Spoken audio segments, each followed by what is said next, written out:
Welcome back to Echoes Untold, the channel where history whispers and we listen. Today we delve even deeper into a case that continues to haunt the public consciousness and demand answers: the perplexing death of Tamla Horsford. What began as a seemingly innocent late-night gathering among friends in Cumming, Georgia, in the early hours of November 4, 2018, quickly transformed into a tragedy shrouded in unanswered questions and persistent doubts. Tamla Horsford, a vibrant 40-year-old mother devoted to her 5 children, was attending what was described as a grown-up slumber party at the residence of Jose Barrera. This gathering involved approximately 12 adults, many of whom were connected through work or social circles. The atmosphere was reportedly convivial as the evening progressed into the early hours. However, the narrative takes a dark turn when, sometime before dawn, Tamla Horsford met her untimely death. The following morning, the calm of the suburban neighborhood was shattered when Tamla's lifeless body was discovered in the backyard of the Barrera home. The Forsyth County Sheriff's Office was called to the scene, and an initial investigation was launched. Within a relatively short time frame, the authorities concluded that Tamla's death was accidental, attributing it to a fall from a second-story balcony while under the influence of alcohol. Tamla's family, her friends, and a growing chorus of concerned citizens found the official explanation inadequate, pointing to a series of inconsistencies and unanswered questions that cast a long shadow over the initial findings. One of the primary sources of doubt stems from the autopsy report itself. While the ultimate cause of death was listed as blunt force trauma consistent with a fall, the detailed findings revealed a more complex picture of injuries. Beyond those expected from a single fall, the report documented multiple lacerations, abrasions, and fractures across Tamla's body. Some of these injuries appeared, to independent experts consulted by the family, to be inconsistent with a straightforward fall from a balcony.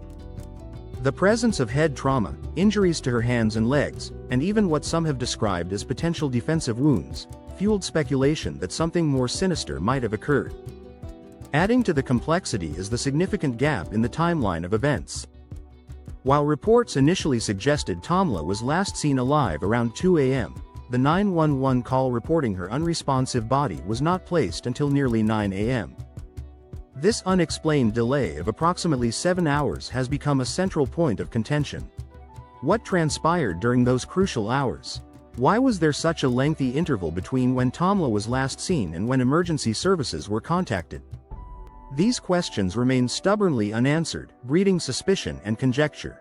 The identity and background of the homeowner, Jose Barrera, further complicated the narrative for many.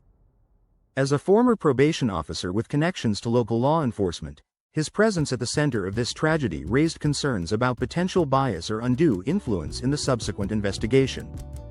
While there has been no concrete evidence of wrongdoing on his part, the pre-existing relationships between some of the party attendees and law enforcement officials did little to quell public unease about the impartiality of the initial inquiry. The handling of the crime scene also drew significant criticism. Reports emerged suggesting that the scene was not immediately secured in a manner consistent with a potential crime. Attendees were allegedly permitted to leave the premises before being subjected to thorough and individual questioning. This perceived lack of rigor in the initial evidence collection raised serious concerns about potential contamination or loss of crucial information that could have shed more light on the circumstances surrounding Tamla's death. Driven by grief and a deep-seated belief that the truth had not been uncovered, Tamla's family took the proactive step of hiring a private investigator. In response to mounting public pressure and the persistent efforts of Tamla's family, the Forsyth County Sheriff's Office announced a brief reopening of the case in 2019. However, after a review of the existing evidence, the Sheriff's Office ultimately reaffirmed its original conclusion of accidental death.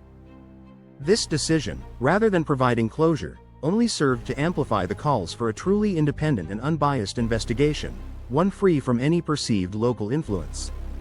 The case of Tamla Horsford has become a powerful example of how social media can amplify marginalized voices and demand accountability. The racial dynamics of the case have also been a significant undercurrent in the public discourse. Tamla Horsford was a black woman, while the majority of the individuals present at the party were white.